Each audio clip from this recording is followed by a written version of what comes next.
Background of nationalisation, मतलब banks को nationalise करना क्यों जरूरी था। India had adopted a mixed economy after independence. Nationalization of banks was essential to cover the deficits if they occurred while implementing different schemes. Okay, India ने कौन सा economy adopt किया था? मिक्स इकोनॉमी अडॉप्ट किया था, जहां पर दोनों का contribution was equally important, that is private sector as well as public sector. And अगर गवर्नमेंट जो भी स्कीम, जो भी प्लानिंग कर रही है, जो भी स्कीम्स वो लोग इम्प्लीमेंट कर रहे हैं, उसमें अगर डेफिसिट हुआ, डेफिसिट मतलब उसमें अगर कमी पड़ गई पैसों की, तो it will banks will help them to cover that shortage of funds. Okay, उसके लिए नेशनलाइज करना जरूरी था बैंक को।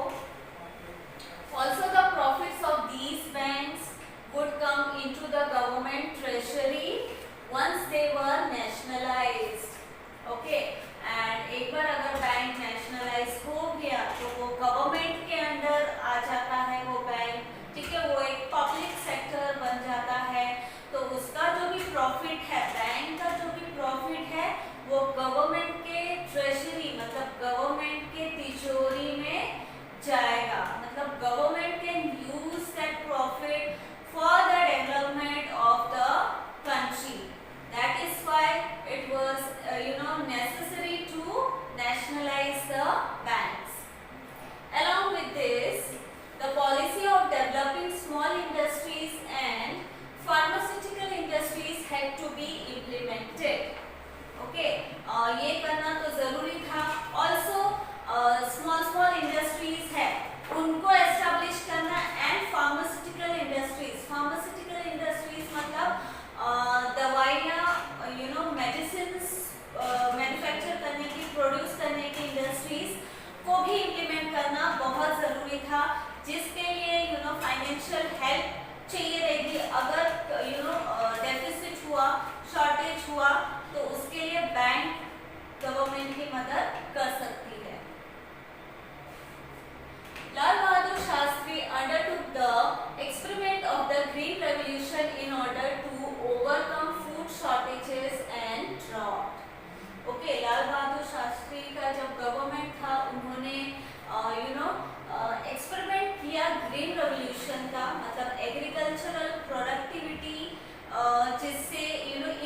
इम्प्लीमेंट किया 1 जुलाई 1975 को, सो दैट वो कंट्री को एक डेवलप नेशन बना सके। ओके, एफर्ट्स लगाए ताकि जो डेवलपिंग नेशन है उसको डेवलप नेशन बना सके।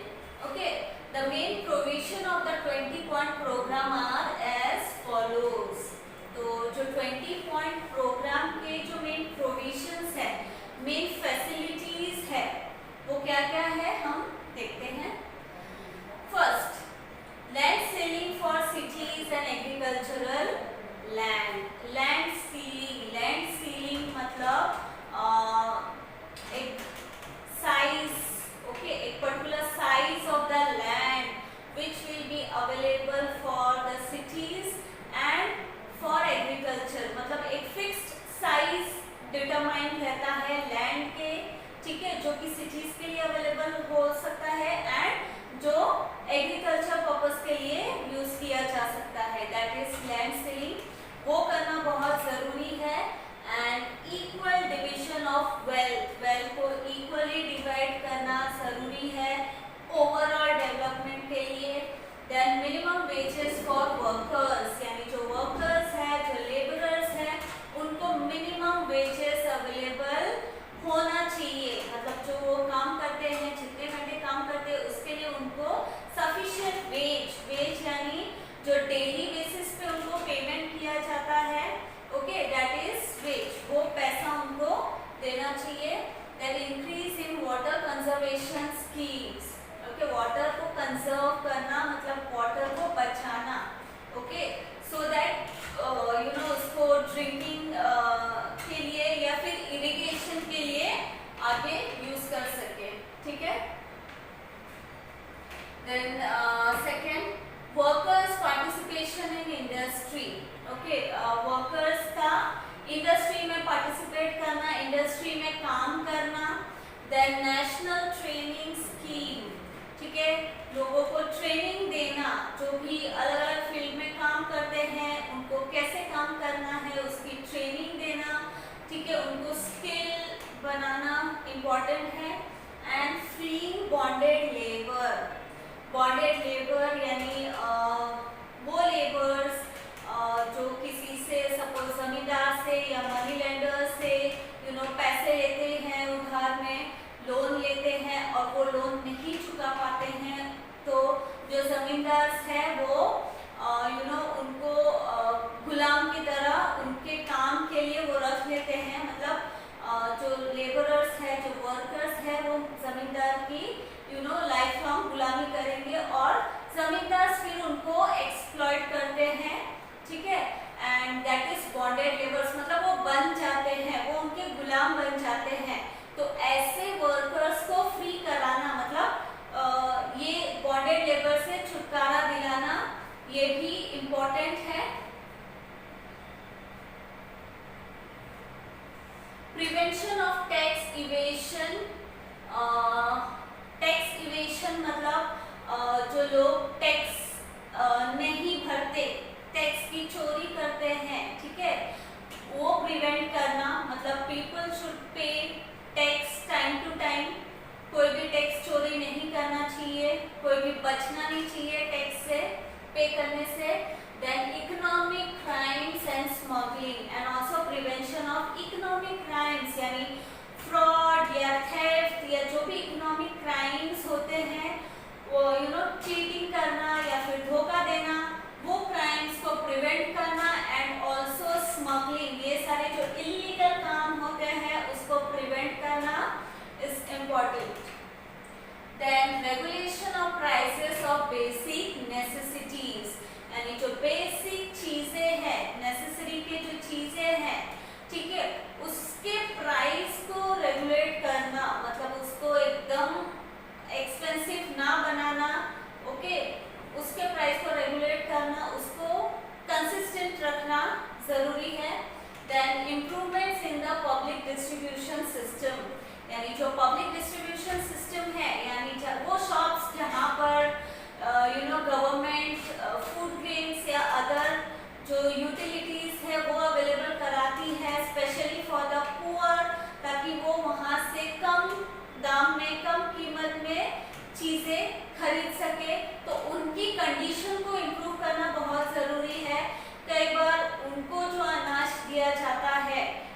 वो खराब क्वालिटी के निकलते हैं, तो वो कंडीशन को इम्प्रूव करना ज़रूरी है। उनको अच्छी क्वालिटी के फूड ग्रेन्स और बाकी के चीज़ें प्रोवाइड करना ज़रूरी है।